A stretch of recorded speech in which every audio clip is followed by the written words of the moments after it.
up today, guys? Brian here, Brian's Little Garage. Hope everybody is doing well. I'm getting over the COVID. I had the COVID, my wife's had the COVID, her mother's got the COVID, and we're all getting over.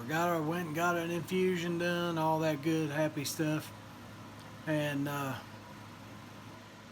as you saw here from the first part of the little video, we got a new little project in the building, and this one is kind of special to me, and I'll tell you why. Sorry for my voice being like it is, but with that COVID, mine was all head, and I'm still getting over it a little bit. I'm pretty much done, but still just, a little bit messed up. Anyway, little Kawasaki 220 Bayou, 1990 model. I'll tell you why this is special to me. This was my dad's first four-wheeler that he ever bought. Very first four-wheeler. I can't say it's the first four-wheeler that I rode, but it was the first one that I got to ride a lot. I put a lot of miles on this thing too. He mainly used it to hunt on, and I played on it. So here's the deal. This he gave it to my brother, and it's been at my brother's house, and it hasn't ran for probably maybe close to 10 years. It's just been sitting in the garage. It has been in a garage. That's a good thing. He did drain the gas out of it. Few things. Throttle cables hung up on it. Front brake shoe. It takes brake shoes, not pads. I can tell you right now that they are done because the adjusters on them are adjusted so far, and you squeeze the lever and there's nothing there. But that's no biggie. They're not that expensive. And a tune-up kit, air filter, spark plug, oil filter, oil, all that. Got to get that stuff. But the goal is to get this thing running. My nephew, my brother's son, his son, we're fixing it up for him. His name's Dylan. Dylan, I'm sure you'll see this video at some point. Hi, buddy. So I'm going to try to get this fixed up for you, big guy, so you can have something to play around on. Shouldn't take a lot of money to fix it up, at least to get it running. But like I told my brother, he said, I don't want to put $300, $400 into this thing. I don't think it'll need that much money, but it's probably going to need at least $100 worth. Looking at the tune-up kit, the brakes, the throttle cable, what else? Carburetor kit, all that stuff right there come to just under $100. I mean, probably around $80 some, which not bad. I mean, really, it's not bad at all. Hopefully, though, the throttle cable, I can get it unstuck. Brake pads, we're just going to put new ones on it. And then, of course, the tune-up kit. But we do have to make sure it still has spark. Hopefully nothing's wrong in that department. Like I said, this is set in a garage. Sorry. It is sat in a garage. And he did put a new battery in it. So we'd at least have that going for us. I don't have to use the jumper box on it. I'm pretty sure he had told me he had drained the fuel tank on it. So, and he had put some like carburetor cleaner type stuff in. He has some old, it's called Chem Clean or something like that. It's stuff that they used back in the 70s, 80s. He's still got cans of that stuff, and it's still good. And it really does a number on cleaning carburetors. I mean, it will take varnish out. You can pour some out, put your parts down in, and let them sit in it there for a while and take it up, and the varnish is gone. I mean, it eats it right out of there. He had put a little bit of that down in the fuel tank, and he said he had let it run into the carburetor. So if that's the case, the carburetor probably doesn't need anything. I did find a rebuild kit, though, like I said, just in case we need to. I can rebuild that sucker and be done with it. Damn lights is gonna... I want to get you to where the lights aren't too bright. So, I'm trying to video this by myself. And this is more than likely going to be a several part series, because here's what's going to happen first. As you can see, I got my tools laid out here. I do have a climber manual for it, which is a good thing. Those are nice to have. But I've got all my tools laid out here that I think I'll need. I kind of cheated a little bit. I've already took the lock rings off for the reverse switch and for the ignition.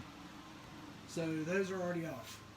So my goal is going to be get the racks off front and rear and the plastics off front and rear. So it's nothing but bare frame, because one thing this thing is going to get is a pressure washer. I'm going to take it down, all the plastics off, so it's bare frame, and then she's going to get some simple green sprayed on her and pressure washed off. Might even try out my new I bought a little foam cannon for my pressure washer when I got it, and I've never even used it, so I might even try that out on it. One thing my brother always does on his bikes, whatever, is he always coats down the underneath of them with WD-40, which is really good because it helps prevent rust, prevents stuff from locking up. So, and I can tell it's got a coat of WD-40 on it, so it actually ought to come off pretty easy. So anyway, that's what we're going to do. So I'll get you set up here in the camera, or get you set up, and I'll put it on time lapse and try that and see how that does. I hope it works out, because once the plastics are off, they're off. I mean, it's just taking some bolts out and pulling them off there. It's nothing really, it's super exciting. But if you're like me, I like longer videos, and I love to watch the process of everything. Taking everything apart, taking it down, fixing it, putting it back together. So let's try the time lapse. Hopefully that'll work. If not, then the next part of the video, you're going to see the four-wheeler is going to be a bare frame, down to the frame with just the wheels and frame. So I'm going to get you set up here, and we'll try out the time lapse and see what we can do.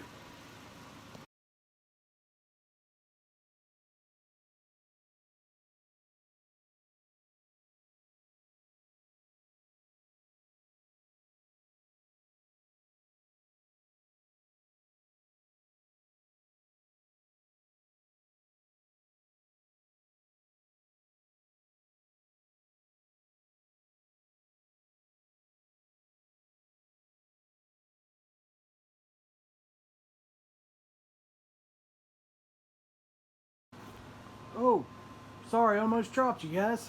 Alright, you can see it's all apart. All the plastics are off, fuel tank air's loose. And yeah, she's dirty, dirty, dirty. But we're going to fix all that.